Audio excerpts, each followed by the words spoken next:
ठीक है जी। Demand function होता क्या है, वो सारे के सारे प्रॉपर्टीज या वो सारे के सारे फैक्टर्स जिनकी वजह से डिमांड के ऊपर असर पड़ता है, या तो डिमांड घटती है किसी वस्तु की या डिमांड बढ़ती है। ठीक है, अब जैसे मान के चलिए हम मार्केट के अंदर एक एप्पल के बारे में बात करते हैं, एप्पल के प्राइसेस कब, एप्पल की डिमांड जो होगी वो कब बढ़ेगी कब घटेगी, कौन कौन से फैक्टर्स उसके लोग अफेक्ट करते हैं। तो किसी भी कोई भी प्रोडक्ट हो, ठीक है, उस प्रोडक्ट को उसकी जो डिमांड है उसको अफेक्ट करने वाले कुछ कारक होते हैं, कुछ फैक्टर्स होते हैं। ठीक है, उन फैक्टर्स के बारे में हम लोग पढ़ने जा रहे हैं। ठीक है, तो जरा देखिए पहले डिमांड फंक्शन क्या कहलाता है, D demand of X, demand of X is equal to function price. ठीक है, और क्या है, प्राइस ऑफ एक्स है, फिर है प्राइस ऑफ आर है रिलेटेड गुड्स, फिर प्राइस ऑफ, फिर वो है वाई है, फिर टी है और फिर ई है। देखिए जी कौन कौन सी चीजें अफेक्ट करती हैं किसी की डिमांड को अफेक्ट करने के लिए, प्राइस ऑफ ओन गुड्स, तो यहाँ पे मैं लिखता जा रहा हूँ प्राइस ऑफ ओन गुड्स, मतलब उस वस्तु की खुद की अपनी कीमत। अगर उस वस्तु की कीमत बढ़ जाएगी तो प्राइस गिर जाएंगे, उस वस्तु की कीमत घट जाएगी तो प्राइस बढ़ जाएंगे। डिमांड उल्टा बोल दिया। ठीक है, अगर प्राइस जो है बढ़ रहा है तो डिमांड घट जाएगी, और प्राइस जो है घट रहा है तो डिमांड बढ़ जाएगी, उस वस्तु की अपनी कीमत। अगला है प्राइस ऑफ रिलेटेड गुड्स, अभी इसके बारे में हम लोग बात करेंगे क्या होता है ये। ठीक है, वाई फॉर इनकम होता है, तो इनकम ऑफ कंज्यूमर। ठीक है, उसके बाद ट्रेंड होता है, क्या होता है, ट्रेंड, मतलब मार्केट में क्या ट्रेंड चल रहा है। जैसे आप कोई प्रोडक्ट बना, जैसे जीन्स बना रहे हो आप, ठीक है, तो उस जीन्स का ट्रेंड खत्म हो जाएगा तो डिमांड खत्म हो जाएगी उसकी। अगर जीन्स का ट्रेंड चल रहा है अभी मार्केट में तो वो बिक रहा है, बिकता रहेगा जल्दी जल्दी, ठीक है, डिमांड ज़्यादा होगी, ट्रेंड। उसके बाद एक्सपेक्टेशन, एक्सपेक्टेशन इन फ्यूचर। ठीक है, भविष्य में उसकी कीमतें बढ़ने वाली हैं या घटने वाली है, उसका भी अभी भी असर पड़ता है। समझ में बात। तो ये जो है आपके फैक्टर्स हो गए, इनके बारे में हम लोग पढ़ते हैं एक एक करके। ठीक है, सबसे आप लोग पहले क्लियर करेंगे, बात करते हैं प्राइस ऑफ ओन कमोडिटी या ओन गुड्स, वस्तु की अपनी कीमत। ठीक है, समझिए इसको हम लोग लॉ ऑफ डिमांड भी कहते हैं, अभी दोबारा पढ़ाऊंगा मैं इसको, लॉ ऑफ डिमांड भी कहते हैं। क्या कहता है लॉ ऑफ डिमांड, कहता है कि अन्य कारक समान रहने पर, अदर फैक्टर्स के कांस्टेंट रहने पर, अदर फैक्टर्स अभी लिखे थे हमने बहुत सारे, उन फैक्टर के अगर उन फैक्टर में कोई बदलाव नहीं आ रहा हो तो अदर फैक्टर के कांस्टेंट रहने पर वस्तु की अपनी कीमत, own price of the commodity and demand of the commodity, price और क्वांटिटी के बीच में क्या होता है, नेगेटिव रिलेशन होता है। प्राइस बढ़ेगा डिमांड घटेगी, पहले ही बता दिया आपको मैंने। ठीक है, कि अपनी खुद की वस्तु की अपनी खुद की कीमत के साथ उसका क्या होता है, नेगेटिव रिलेशन होता है। उसकी कीमतें बढ़ेंगी, डिमांड जो है घट जाएगी। ठीक है, कीमतें घट जाएंगी तो डिमांड बढ़ जाएगी। समझ में आई बात। ठीक है, तो ये हो जाएगा आपका प्राइस ऑफ एक्स अगर बढ़ेगा तो डिमांड ऑफ एक्स क्या हो जाएगा, घट जाएगा, और वाइस वर्सा, वाइस वर्सा मतलब अपोजिट, अगर प्राइस ऑफ एक्स घटेगा तो डिमांड ऑफ एक्स बढ़ जाएगा। समझ में आई बात। ठीक है, ये तो हो गया हमारा क्या, प्राइस ऑफ ओन गुड्स। ठीक है, अच्छा नेक्स्ट पॉइंट था हमारा price of related goods, price of related goods. देखो जी, रिलेटेड गुड्स के अंदर ना दो तरीके के गुड्स आते हैं। पहला आता है सब्स्टिट्यूट गुड्स।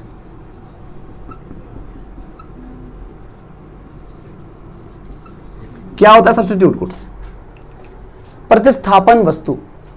ठीक है, सब्स्टिट्यूट गुड्स को क्या कहते हैं, प्रतिस्थापन वस्तु। ऐसी वस्तुएं जो एक दूसरे की जगह पे प्रयोग की जा सकती है उनको कहा जाता है क्या, प्रतिस्थापन वस्तु।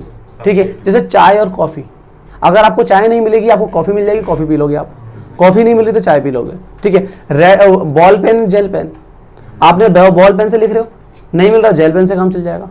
समझ में आया बात। ठीक है, मतलब कहने का कि एक वस्तु दूसरी वस्तु की जगह इस्तेमाल की जा सकती है, सब्स्टिट्यूट किया जा सकता है दोनों को एक दूसरे की जगह पर। समझ में आया बात। तो अगर ऐसी कमोडिटीज हैं तो अदर कमोडिटी का क्या असर पड़ेगा, जैसे मान के चलिए कि मेरी ओन गुड्स जो है वो टी है, हमारी जो वस्तु है वो क्या है, टी है। ठीक है, और सब्स्टिट्यूट गुड्स जो है वो कॉफी है। ठीक है, कॉफी है, तो कॉफी के प्राइसेस बढ़ने पर इस पे क्या असर पड़ेगा, अदर गुड्स की बात हो रही है ना। तो अगर टी का जो सब्स्टिट्यूट गुड्स है उसकी अगर कीमतें बढ़ती है, कीमत घटती है तो टी के ऊपर क्या असर पड़ेगा। तो जरा हम लोग समझते हैं इसको क्या कहते हैं, कॉफी का। तो मैं यहां पे लिखता हूं कि कॉफी के प्राइस जो है वो अगर बढ़ जाता है, कॉफी का प्राइस जो है बढ़ जाता है, तो कॉफी के प्राइस के बढ़ने पे कॉफी की डिमांड घट जाएगी, है ना। तो कॉफी की डिमांड घट जाएगी, कॉफी की डिमांड जो है वो घट जाएगी। और कॉफी के डिमांड डिक्रीज हो जाने से लोग कॉफी नहीं खरीदेंगे, और कॉफी नहीं खरीदेंगे, लोगों को पीने के लिए कुछ तो चाहिए, तो वो टी पिएंगे। ठीक है, तो क्या होगा कि ऑटोमेटिकली टी जो डिमांड जो है वो इंक्रीज हो जाएगी। क्या हो जाएगी? इंक्रीज। टी की डिमांड जो है वो बढ़ जाएगी। समझ में आई बात? मतलब कहने का है कि सब्स्टिट्यूट गुड्स के प्राइसेस बढ़ने से हमारी अपनी कमोडिटी जो है उस क्वांटिटी की डिमांड बढ़ जाती है। रिलेशन कहलाएगा पॉजिटिव रिलेशन, है ना। पॉजिटिव कहलाएगा ना भाई। एक उस वस्तु की अगर कीमत बढ़ रही है तो हमारी वस्तु की डिमांड बढ़ रही है। देखो ना, उस वस्तु की कीमत बढ़ी और हमारी वस्तु की डिमांड बढ़ गई। ठीक है, तो क्या कहलाया? पॉजिटिव रिलेशन कहलाएगा। समझ में आई बात? ठीक है, ठीक है। नेक्स्ट देखते हैं हम लोग।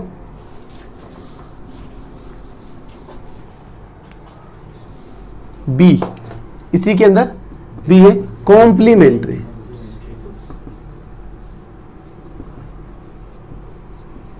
अब ये गुड्स कौन से होते हैं? ऐसे गुड्स जो एक दूसरे के साथ ही इस्तेमाल किए जा सकते हैं। समझ में आई बात? जैसे इंक वाला पेन और इंक दोनों साथ में ही, ये क्या है? कॉम्प्लीमेंट्री गुड्स है। मतलब कहने का ये कि अगर कार खरीदोगे तो पेट्रोल खरीदना पड़ेगा, पेट्रोल खरीदोगे तो पेट्रोल को यूज करने के लिए कुछ ना कुछ तो व्हीकल खरीदना पड़ेगा ना। कार खरीद लो या कुछ भी खरीद लो। समझ में आई बात? मतलब क्या है? दोनों कॉम्प्लीमेंट्री गुड्स है।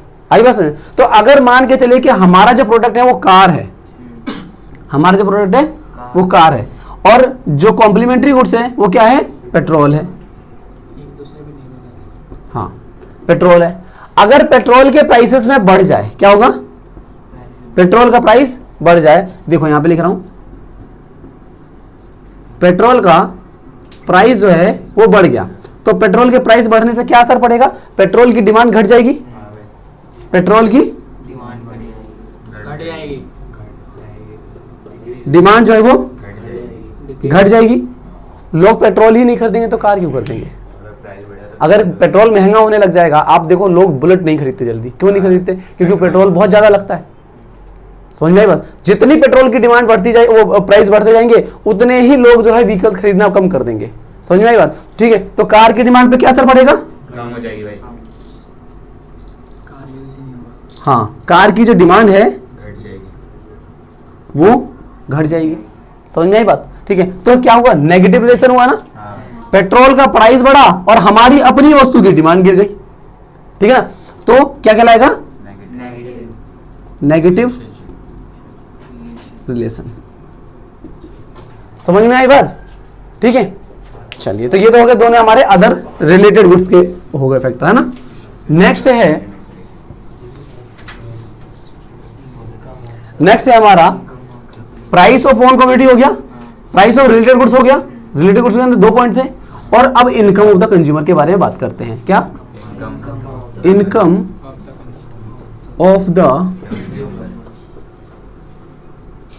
कंज्यूमर। देखो जी, इनकम ऑफ द कंज्यूमर क्या है? अगर इनकम बढ़ेगी तो फिर इनकम क्या? कंज्यूमर के अंदर 2 पॉइंट है। एक होता है आपका इन्फीरियर गुड्स, इन्फीरियर गुड्स जिसे हम कहते हैं घटिया वस्तु। ठीक है, घटिया वस्तु भी कह सकते हो, साधारण वस्तु भी कह सकते हो। ठीक है, क्या होता है कि आपकी अगर इनकम बढ़ रही है, इनकम को वाई से डिनोट करते हैं, याद रखना। ठीक है, इनकम को इकोनॉमिक्स में वाई से डिनोट किया जाता है। ठीक है, तो अगर आपकी इनकम बढ़ रही है, पहले आप 10 रुपए वाला ब्रेड खाते थे, अब आपकी इनकम बढ़ गई, तो आप क्या करोगे? महंगा ब्रेड खाने लग जाओगे, क्योंकि आपकी इनकम बढ़ चुकी है। जो पहले आप जिस चीज पे खर्चा करते थे, आप उससे कहीं ज्यादा पे खर्चा करते हो। आप ये नहीं कहोगे कि ये इन्फीरियर है, ये सुपीरियर है, ऐसा नहीं है। कोई भी वस्तु किसी के लिए इन्फीरियर, किसी के लिए सुपीरियर हो सकती है। ठीक है, जो ब्रेड आप लोग खाते हो, किसी को वो ब्रेड मिल ही नहीं रहा, उनके लिए वो सुपीरियर है। ठीक है, आप हार्वेस्ट वाला ब्रेड खा रहे हो तो आपके लिए नॉर्मल ब्रेड जो है वो इन्फीरियर हो जा रहा है। समझिएगा? तो वो तो इनकम पे डिपेंड करता है, पर्सन टू पर्सन वेरी करता है। ठीक है, बट मैं ये बात कह रहा हूं कि अगर आपकी इनकम बढ़ोगे तो आप क्या करोगे? घटिया वस्तु या फिर साधारण वस्तुएं जो है उनका कंजम्पशन कम कर दोगे। क्यों कम कर दोगे? भाई इनकम बढ़ गई है, अब बुध बाजार से कपड़े क्यों खरीदेंगे? अब मॉल से खरीदेंगे। H&M में समझ में आई बात? मतलब कहने का क्या है कि आपकी इनकम बढ़ गई, और इनकम बढ़ गई तो आपने सुपीरियर गुड्स की डिमांड को बढ़ा दिया, यही किया ना। तो इन्फीरियर गुड्स पे क्या असर पड़ा? आपका इनकम बढ़ा, इनकम बढ़ने से इन्फीरियर गुड्स, IG लिख रहा हूं, इन्फीरियर गुड्स का डिमांड क्या हो जाएगा? कम हो जाएगा। समझ में आई बात? आपकी इनकम अगर घट जाए तो क्या हो जाएगा? फिर से आप क्या करने लग जाओगे? इन्फीरियर गुड्स को ही दोबारा से कंजप्शन करने लग जाओगे। तो दोबारा से कंजप्शन करने लग जाओगे मतलब कि इन्फीरियर गुड्स का डिमांड क्या हो जाएगा? इंक्रीज हो जाएगा। नेगेटिव रिलेशन हुआ ना। हाँ भाई। समझ में आई बात? ठीक है, इसके बगल में ही मैं यहाँ पर सुपीरियर लिख देता हूँ। सुपीरियर या नॉर्मल कुछ भी लिख सकता हूँ, ठीक है जी। इन्फीरियर सुपीरियर में ज़्यादा क्लियर हो जाता है कि इन्फीरियर तो थोड़ा लो क्वालिटी हो गया, सुपीरियर थोड़ा हाई क्वालिटी हो गया, इसलिए क्लियर हो जाता है अच्छे से। तो सुपीरियर गुड्स के अंदर क्या होगा कि अगर आपकी इनकम अगर बढ़ रही है तो आप सुपीरियर गुड्स को क्या करोगे? ज़्यादा कंज्यूम करोगे, हाँ भाई। अच्छी क्वालिटी की वस्तुओं को ज़्यादा खरीदोगे, ठीक है। तो सुपीरियर गुड्स का क्या करोगे? सुपीरियर गुड्स की डिमांड बढ़ेगी, डिमांड बढ़ जाएगी ना।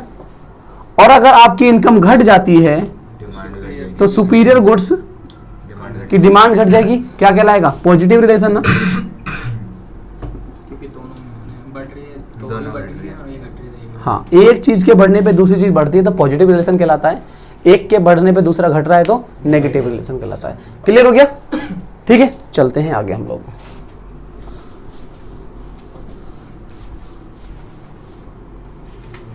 कंज्यूमर हो गया है ना, इनकम। नेक्स्ट है टेस्ट। इसके अंदर कुछ नहीं है ऐसा। इसका एक और पार्ट था, test and preference. Test and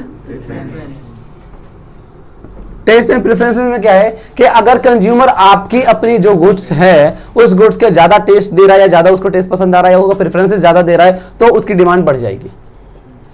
समझ में आई बात? लोगों ने सोचना है कि ट्रेंड में अगर यही चल रहा है, ठीक है, कि भाई हम यही पसंद कर रहे हैं, लोगों को यही पसंद आ रहा है। आज के टाइम में जीन्स का ज्यादा ट्रेंड है, ठीक है, फॉर्मल कपड़ों का थोड़ा कम ट्रेंड है, ठीक है, तो जीन्स ज्यादा बिक रही है।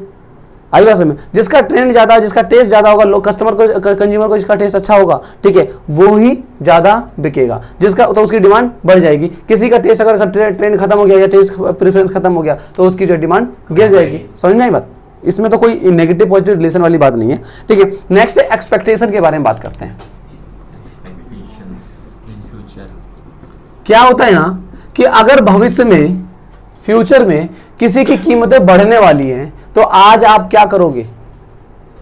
ज्यादा से ज्यादा खरीद करके रख लोगे, क्योंकि भविष्य में उसकी कीमतें बढ़ने वाली हैं। समझ में आई बात? तो अगर फ्यूचर में, इन फ्यूचर अगर प्राइस जो है वो बढ़ रहा है तो प्रेजेंट में अभी क्या करोगे आप?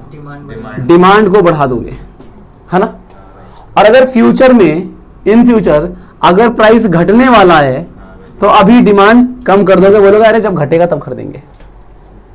कहते हैं मोबाइल फोन आते हैं, लॉन्च होता है, अभी आईफोन लॉन्च हुआ है, ठीक है, अभी रुक जाओ 6 महीने, दिवाली आएगी, प्राइस गिरेंगे और तब खरीदेंगे। मतलब अभी नहीं खरीदोगे आप। समझ में आई बात? मतलब कहने का क्या है कि ये जो है आपका नेगेटिव रिलेशन को शो करता है, ठीक है। चलिए, ये हो गया हमारा market demand function, next class करेंगे, ठीक है।